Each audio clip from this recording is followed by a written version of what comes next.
Alright boys, welcome back. So I've just woken up and seen probably one of the best news you can see for a Black Clover mobile fan, and that is the Season 5 patch notes. Now bear in mind before we read through this, right, although they've listed off everything coming this season, they're not all dropping tomorrow, right? You can see you actually get down, they start changing dates towards like March 7th, which is obviously in like a week's time, or I guess 2 days when it drops, right? But you have like March 15th, so this is everything coming in this season, which is obviously still good. I would prefer them to actually like release like a roadmap in a way where they showcase images, because a lot of people, if you don't play JP and KR, you may not know what it is. So today, we're going to go through every point here and showcase what it would look like on JP, obviously if it's warranted. So yeah boys, I gotta say, if you guys are new, then of course leave it a like and subscribe if you haven't already. Let's get in. I am excited here. So we'll start off with obviously chapter 9. This is going to be like the Witch's Queen's Forest basically, and this is going to be some more rewards. Bear in mind, every single time a new chapter drops, and especially a new world, you get another free SSR dupe for like the standard SSRs, and you get some free tickets and obviously some gems too, and just more content to play throughout the story and relive the Black Clover anime. And yeah, that's gonna be fun to go through. Moving on, we have the summon update. That is going to be obviously Magna and Charlotte. Bear in mind, this is a seasonal reset, so you can get one of the characters for free. That just makes hopefully duping the Charlotte a lot more easier. Then moving on, we have got the event update for the 100-day celebration. Hopefully this does mean we are going to be getting Julius. It does not say that right now, but they're not really announcing banners in this actual patch notes here. We're going to be getting a 7-day login that's going to give us some free rewards, which you can see a little bit on screen now. It does say here too, we're going to get 1.2k crystals for free, which is just one free multi, and also a 100-day login frame. Moving on, we have the Tropical Retreat event. This is going to be the exact same event we had with the actual seasonal 2 Asta, but now it's going to be for Vanessa. I really hope they do update it, because last time it was very hard. They did buff it, but it was still very hard to do, especially right now with the Gear Transcendence update. Spoiler alert, dropping with this actual update. It's you're going to need a lot of stamina, and hopefully they do make it a little bit easier, but also allow you to max dupe, because I believe last time for the actual skill page, you can only get it to, I think, 4 out of 5 stars, right? You're missing 1 dupe to like fully max it out, so hopefully they do allow you to do it. But also Vanessa, or at least Asta back in the past, I think you're only able to get 2 copies for free, or like 1. I'm not entirely too sure. So Vanessa, who is a character you really need to dupe out and really need to max out for her to be usable, at least a 2-star. Like, she's not a DPS. She's a DPS character, but she's not a DPS if she doesn't have her awakened passive. At least a 2-star plus. So hopefully they give you enough just by playing the event to get a 2-star. Hopefully 5-star, because it's such a fun character, such a character that people didn't really get to experience in JP because it was a paid banner. Where if they're giving her out for free, at least let us get her maxed out for free. So yeah, hopefully that happens. But if not, it's still gonna be fun to go in and do that event again, and hopefully try and get her maxed out as much as possible. But she also should be said that she will be on the banner of all the characters coming out this season, so you will hopefully be the summoner if you do plan the summon this season, but it's not right up, so you're probably not going to get her. I done a breakdown yesterday going over how the character plays out in games, so if you want to watch that video, then definitely go and check that last video, because we kind of do like a breakdown of how she plays. Meanwhile, we got some new events. We got the obviously Lucky Roulette. You lot know how it works. You click a button, you do a roulette. We got the Broom Race event. This is something we haven't seen before in Global, and they did show it in a little developer update yesterday in the actual YouTube post. And we also have the Bingo event, and then we also got some updates that are going to be obviously more just free rewards. Right? We have the Raid Burning event, so you just do raid bosses, then you burn gear, you make gear, you do squad boss, you do the event arena, you do the gear upgrade, and you do more arena, and then that is just going to give you some free rewards throughout this month of March, which is going to be nice. Just once again, some free rewards. You can't complain about playing the game. Then we have some new limited time modes. We have the Better Guys raid boss, which we've seen before, nothing new here. Then we have something new that we haven't seen in Global, and that is a Hall of Illusion. I've not really played it on JP because I don't really play JP too much, but I believe this is an event where there's 5 stages, and if I'm not mistaken, you can play through all 5 stages of one team, and the HP carries over. I think that's what I've been told a little bit. But if not, it's going to be a very, very hard event that not anyone can do, right? But if you are able to defeat it, you are going to get an LR equipment of choice, where you can choose any LR equipment. And this is something that's going to be handed out a lot more commonly throughout the next few weeks, now that we do have the Gear Transcendence. We're also going to get the Attribute Transformation Stones, and also a special profile frame. Moving on, we have the Event Arena, which is something that I'm actually looking forward to. This is coming out on the 18th, and this is going to be like last time, where you couldn't use supporters. I think the first time you couldn't use defenders and also healers, where now you can't use actual SSR characters, which it's going to be a lot, which is why we still have like, what, 2 weeks before it does come to start working some SR characters, right? And I've already leveled up a few, as obviously I was very unlucky during the start of the game, so I was forced to use a lot of SRs and rare characters. So we have obviously got Vatos, which to be fair, everyone has leveled up here. Nebra, which people should have leveled up for the guild boss. And then we have like Soul, for example, can be a good support character. Asta can be very good as well. Seke, unironically, not that bad.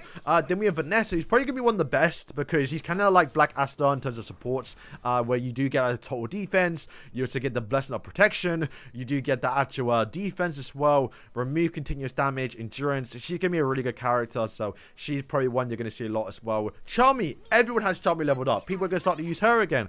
Finral, people still use Finral now. Ghost is gonna be someone that I think I'm gonna start to use a little bit more as well. Gift Soul, probably not, right?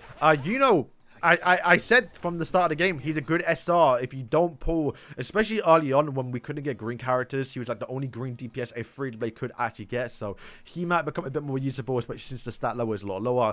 I'm actually starting to level up Noelle already because I'm trying to max out my whole box here. But Noelle, I think people actually unironically used her a little bit during the first early days of Black Clover Mobile. So she and like I think Mimosa is going to be more usable. Sister Teresa might actually be usable like a little burn team going on as well. Like Magna. Like it's going to be fun to actually use characters we never used before because you're always going to be against the meta SSR characters. So I actually don't know what the best team is going to be. If I had to guess, it probably would be something along the lines of like, yeah, this actual Noelle is going to be 100%. Probably Soul a little bit. I'd say maybe even Finral, definitely Vanessa. I mean, there's no rude strong DPS, so it's going to turn into like an actual like stall meta in a way. But I'm curious, man. We don't ever see it, so I'm looking forward to it. And then of course to that, we're going to get the actual squad update gameplay, which is going to be obviously the squad boss, the knighthood boss. Then we're going to be getting obviously some other updates. We'll skip through that because they're packs basically. But moving down towards the new system, we have the gear transcendence equipment. Basically, you can now dupe equipment. Okay, so this is something that's going to sound scarier than it actually is. I think it will be kind of okay, and it's going to be hard on the start, but it does get a bit better overall down the road. But essentially, you can go into an actual any gear set and then obviously upgrade it, and you have to use dupes. So it does take 10 dupes of one piece to actually max dupe it, and when you do max dupe it, you're going to get more base stat of the actual attack set. So you can see right now, if I have myself, this is the attack going up by I think like double. I think when you fully max it out. Yeah, almost, yeah, about 1k basically, 900. And you do get a actual new stat where you can reroll and get more stats for your characters. I think the meta right now, like for like top PvP, is like super tanky, where now it's going to get hopefully a lot more DPS heavy, like Nuke and turn 1 again. But like I said, it's going to be a lot scarier than it actually is, but with this update finally be out, we're going to get more rewards, and you're seeing a little bit through these patch notes already, where they do say you can actually now get equipment selectors.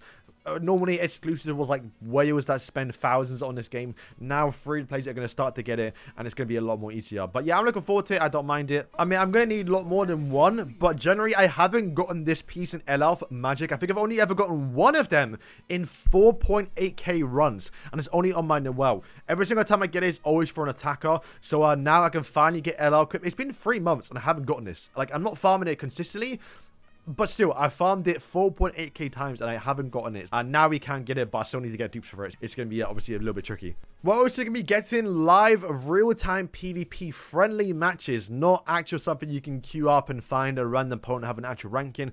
This is something that you can test out the feature early, which I haven't actually seen gameplay of, so I'm curious how it's going to work out actually. But yeah, you can invite a friend and you can now play it. So that is something that JP is still working on. They talked about in a recent dev note, and they're probably going to add it towards the game during the first year anniversary, which conveniently is the exact same time we're having our 6-month anniversary. So hopefully it's something they can add simultaneously to both versions, especially if we are hopefully caught up by then. Game update, we're now going to be getting the probability of getting LR equipment to go up. If I go actually in right now and go towards Vanessa, if you put 3 LR equipment in right now, you have the possibility of getting LR at 30%. But on JP, once this update drops, it's now going to be 95%. So once again, if you get like these, not terrible, but generally speaking, a lot of us don't need like the rectangle ones. It's very rare that a character will actually use this, only some supporters. So you can just trade in the ones you don't want, right, for like a rectangle piece, and hopefully get the ones you actually want. So that's going to be obviously very, very nice. 95% chance, it's not guaranteed. It's very, very high, but you can always like turn 3 LR equipment to like 1 SSR, which will be, yeah, yikes. Also, as well, the shop is going to get updated. They're going to add more ways to get the actual, reroll stones for gear. Also, this one, my favorite one right here. Skill page salvage store has been updated, or they added new item, which you see right now. The more importantly, you're going to be adding this skill page actual dupes, right? This is something that it's like JP can max dupe a skill page like every month basically, where global they've only ever given out 2. So literally when this update drops, I think on the 25th it does say, we're gonna be getting this where you can actually buy an SSR skill page twice a month. I've been kind of saving for this right now, so yeah, we're gonna love this update. Also, I believe this is what they're adding as well. You can now buy these in the shop. You can buy 10 for 500, but I don't know if they're gonna add this right now, but now we can get the SSR one, which means you can now lock, if you get a good roll, you can now lock one of the actual equipments and roll the other 3, which will be obviously very, very nice. Well, it does cost 1,500 of like this material, which you can see right now I have more than over it, and also 150 of these ones. So it's not something that like you can do every month as a free to play, because you have to summon and get the dupes and spend them. I've done a few summons and I haven't got enough for it, so it is a bit still whaley, but still you can still get them once a month. And I think also as well, I don't know if we're going to get straight away. I think maybe the next rollover, right now if you finish your monthly rewards, you get 1 actual dupe, but they're going to also add a skill page into there too. So yeah, the game's going to get a lot more easy to dupe out things, which is going to be very, very nice. So boys, that is going to wrap up today video. Hope you guys did enjoy it. Let me know if you're excited for this actual update. Once again, it's going to all trickle over the next few weeks on the season 5. But yeah, I'm looking forward to it, man. I can't wait for it, especially that PvP mode where you have to use SRs and rare characters. It's going to be fun. It's going to be nice to see it. And yeah, there's a lot of content coming, a lot of stuff to look forward to. And the game is only getting better. So boys, thank you for watching, and yeah, peace.